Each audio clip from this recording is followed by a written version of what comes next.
అందరికీ నమస్కారం. ఈరోజు మనం ఒక అద్భుతమైన కథలోకి వెళ్దాం. చాలా కాలం క్రితం బాబిలోను అనే ఒక పురాతన నగరంలో జరిగిన ధైర్యం మరియు విశ్వాసానికి సంబంధించిన అద్భుతమైన కథ ఇది. ఈ ఆసక్తికరమైన కథను మనం కలిసి తెలుసుకుందాం. రండి. ఒక్కసారి ఊహించండి, చుట్టూ చిమ్మచీకటి, ఎక్కడికీ పారిపోవడానికి దారిలేదు. పైగా అక్కడ చాలా ఆకలితో గర్జిస్తున్న సింహాలున్నాయి. అలాంటి చోట ఒక రాత్రంతా గడపడం ఏ మనిషికైనా సాధ్యమేనా? వింటుంటేనే భయంగా ఉంది కదూ. కాని ఒక వ్యక్తి అలాంటి భయంకరమైన పరిస్థితిని ఎదుర్కొన్నాడు. అతనెవరు? ఆ సింహాల మధ్య ఎలా బతికాడు అన్నదే మన ఈనాటి ఆసక్తికరమైన కథ. మన కథానాయకుడు డానియేలు. ఇతను బాబిలోను నగరంలో నివసించేవాడు. డానియేలు చాలా మంచివాడు. దేవుని మీద ఎంతో నమ్మకమున్నవాడు. దేవునిపై ఉన్న ఆ అపారమైన ప్రేమే అతని జీవితానికి అతిపెద్ద బలం. అతను ఎంత బిజీగా ఉన్నా సరే దేవునికి ప్రార్థన చేయడం మాత్రం మర్చిపోయేవాడు కాదు. ఉదయం, మధ్యాహ్నం, రాత్రి ఇలా ప్రతిరోజూ తప్పకుండా 3 సార్లు దేవునికి ప్రార్థన చేసేవాడు. దేవునితో గడపడమనేది అతని దినచర్యలో ఒక ముఖ్యమైన భాగంగా మారిపోయింది. ఇక్కడొక ఆసక్తికరమైన విషయమేమిటంటే, ఆ దేశాన్ని పాలించే రాజు దార్యావేషుకు డానియేల్ అంటే చాలా ఇష్టం. ఎందుకంటే డానియేల్ తన పనులన్నింటినీ ఎంతో బాధ్యతగా, ముఖ్యంగా 100% నిజాయితీతో చేసేవాడు. నిజాయితీగా పనిచేసేవారిని ఎవరైనా ఇష్టపడతారు కదా. అందుకే ఆ రాజు డానియేల్ను తన ముఖ్యమైన మంత్రిగా చేసుకున్నాడు. కాని కథలు ఎప్పుడూ అంత ప్రశాంతంగా సాగిపోవుగదా. ఇక్కడే మన కథలోకి కొంతమంది చెడ్డవారు ప్రవేశించారు. డానియేలును ఎలాగైనా రాజుగారి దృష్టిలో చెడ్డవాడిగా చెయ్యాలని ఆ ఇతర అధికారులు ఒక కుట్ర పన్నారు. ఒకవైపు ఎల్లప్పుడూ నిజాయితీగా పనిచేస్తున్న డానియేలు ఉన్నాడు. మరోవైపు పనిమీద కంటే పక్కవారి ఎదుగుదల మీద ఎక్కువ ధ్యాసపెట్టి అసూయతో రగిలిపోతున్న ఇతర అధికారులు ఉన్నారు. ఒక మంచి మనస్సుకు, ఒక చెడ్డ మనస్సుకు మధ్య ఉన్న స్పష్టమైన తేడా ఇదే. వారి ఆ అసూయ ఎలాంటి చెడ్డ పని చేయడానికి దారితీసిందో చూద్దాం. అసూయపడే అధికారులు చాలా చాకచక్యంగా ఒక ఉచ్చు పన్నారు.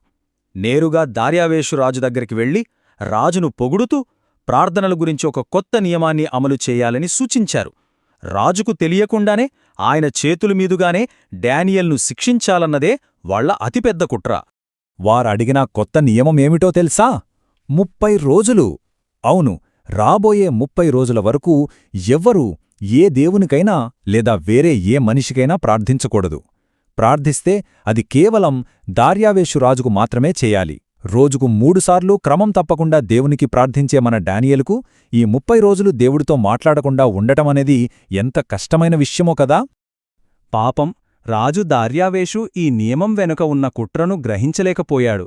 అధికారులు తనను బాగా గౌరవిస్తున్నారని మురిసిపోయి ఏమీ ఆలోచించకుండా ఆ ఆజ్ఞపై సంతకం చేసేశాడు. అంతే, ఆ నియమమొక కఠినమైన చట్టంగా మారిపోయింది. ఇప్పుడు మన కథానాయకుడికి ఒక అతిపెద్ద భయంకరమైన సమస్య వచ్చిపడింది. మరి ఈ చట్టం గురించి తెలిసిన తర్వాత డానియేల్ భయపడ్డాడా? దేవునికి ప్రార్థించడం ఆపేశాడా? అస్సల్లేదు. అతను ఏమాత్రం భయపడలేదు. కిటికీలు మూసి రహస్యంగా ప్రార్థించలేదు కూడా. పైగా ధైర్యంగా తన ఇంటి కిటికీలు తెరిచి మునుపటిలాగే ప్రార్థించాడు. దేవునిపై అతనికున్న నమ్మకం ముందు ఆ చట్టం చాలా చిన్నదిగా అనిపించింది. నిజమైన ధైర్యమంటే ఇదే. డానియేల్ ఎప్పుడు ప్రార్థన చేస్తాడా అని కాచుకుని కూర్చున్న ఆ చెడ్డ అధికారులకు వెంటనే విషయం తెలిసిపోయింది. వెంటనే వెళ్లి రాజుతో ఈ విషయం చెప్పారు. అప్పుడే రాజుకు డానియేల్ మీద వాళ్లు పన్నిన కుట్ర అర్థమైంది. రాజుకు చాలా బాధవేసింది. డానియేల్ను కాపాడాలని ఎంతో ప్రయత్నించాడు. కాని తను చేసిన సంతకం వల్ల చట్టం ప్రకారం వేరే దారిలేక ఎంతో బరువెక్కిన గుంటతో డానియేల్ను శిక్షించాల్సొచ్చింది. ఇప్పుడు మనం కథలోని అత్యంత భయంకరమైన ఘట్టానికి చేరుకున్నాం.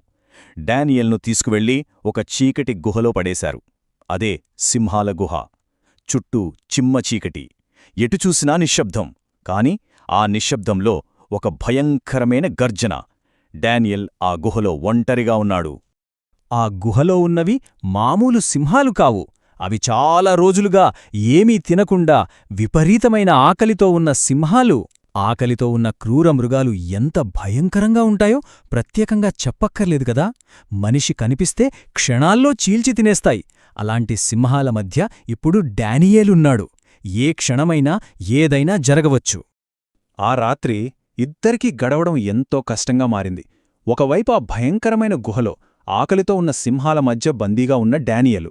మరోవైపు రాజభవనంలో తను చేసిన తప్పును తలచుకొని ఎంతో బాధతో నిద్ర లేకుండా రాత్రంతా మేల్కొనున్న రాజుకు కనీసం మంచినీళ్లు కూడా తాగాలనిపించలేదు. డానియల్ ఏమయ్యాడో అన్న భయం ఆయన్ని వెంటాడుతూనే ఉంది. ఎట్టకేలకు ఆ సుదీర్ఘమైన చీకటి రాత్రి గడిచిపోయింది. ఉదయం సూర్యుడు ఉదయించాడు. ఈ కథలో ఉదయం అనేది ఆశకు, సంతోషానికి సంకేతం. మన కథ ఇక్కడే ఒక గొప్ప మలుపు తిరుగుతుంది. దేవుని అద్భుతమైన రక్షణ ఎలా ఉంటుందో మనం ఇప్పుడు చూడబోతున్నాం. తెల్లవారగానే రాజు ఒక్క క్షణం కూడా ఆలోచించకుండా పరుగెత్తుకుంటూ ఆ సింహాల గుహ దగ్గరికి వెళ్లాడు. ఆందోళనతో వగురుస్తూ గుహ లోపలికి చూస్తూ గట్టిగా ఇలా అరిచాడు, డానియేలూ, నీ దేవుడు నిన్ను రక్షించాడా?